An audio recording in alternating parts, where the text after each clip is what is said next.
IAS institute నిర్వహిస్తున్న all India scholarship exam pass అవ్వండి. 2 years ఫీజులో 50% మాత్రమే పే చేయండి. నిర్మల్ జిల్లా సోన్ మండలంలోని కడతాల గ్రామస్తులు సర్వీస్ రోడ్డు కావాలంటూ NH-44 జాతీయ రహదారిపై రిలే నిరాహార దీక్షలకు దిగారు. 44వ జాతీయ రహదారి విస్తరణలో భాగంగా గ్రామంలో ఫ్లైఓవర్ నిర్మించారని, దీంతో సర్వీస్ రోడ్డు లేకుండా రహదారి నిర్మిస్తున్నారని ఆగ్రహం వ్యక్తం చేశారు. గతంలో ఉన్న సర్వీస్ రోడ్డును రహదారిలో కలపడంతో రాకపోకలకు ఇబ్బంది పడుతున్నామని ఆరోపించారు. జాతీయ రహదారి మరమ్మతులో భాగంగానే సర్వీస్ రోడ్డుపై నుండి వాహనాలు వెళ్తాయని NHPD తమకు హామీ ఇచ్చారని, కానీ పనులు పూర్తయినా తమ గ్రామంలో నుండే వాహనాలు వెళ్తూ ఉండడంతో ప్రమాదాలు చోటు చేసుకుంటున్నాయని మండిపడుతున్నారు. గ్రామంలోని రోడ్డుపై ప్రభుత్వ పాఠశాల, దేవాలయాలు ఉన్నాయని, ఈ రోడ్డుపై నుండే వాహనాలు వెళ్తూ ఉండడంతో ప్రజలు, పశువులు ప్రమాదాల బారిన దాఖలాలు ఎన్నో ఉన్నాయని అన్నారు. పనులు పూర్తయినా జాతీయ రహదారిపై నుండే వాహనాలు వెళ్లేలా అధికారులు చర్యలు తీసుకోవాలని తెలిపారు. తమ సమస్య పూర్తయ్యే వరకు ఆందోళన విరమించేది లేదని తెలిపారు.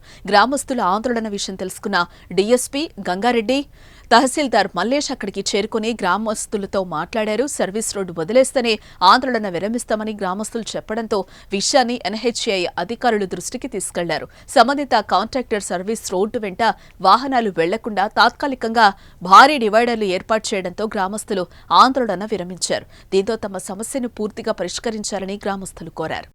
కడతాల్ యొక్క గుర్తింపే కనుమరుగైపోయింది ఈ రెండు ఫ్లైఓవర్ల వల్ల.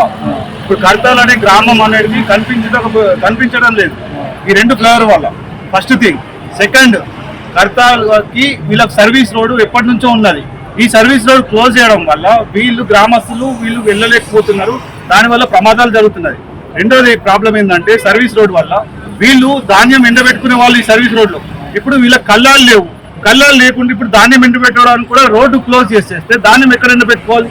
ధర్నా చేయడానికి ముఖ్య ఉద్దేశం, మాకు ఇంతకు ముందు ఉన్న సర్వీస్ రోడ్డు లేకుండా రోడ్డు బైఫర్కేషన్లో నిర్మల్ వైపు వెళ్లే వాహనాలన్నీ కూడా నేరుగా కడతాల్ గ్రామంలో దిగుతున్నాయి. అన్ని గ్రామాలకు అదే ఏ విధంగా సర్వీస్ రోడ్ ఉందో మా గ్రామానికి కూడా సర్వీస్ రోడ్ ఉండాలి కంపల్సరీ అని చెప్పి దీని మీద కలెక్టర్ గారికి మరియు RTO గారికి, SP మేడం గారికి మరియు NHIV PD గారికి కూడా కలవడం జరిగింది.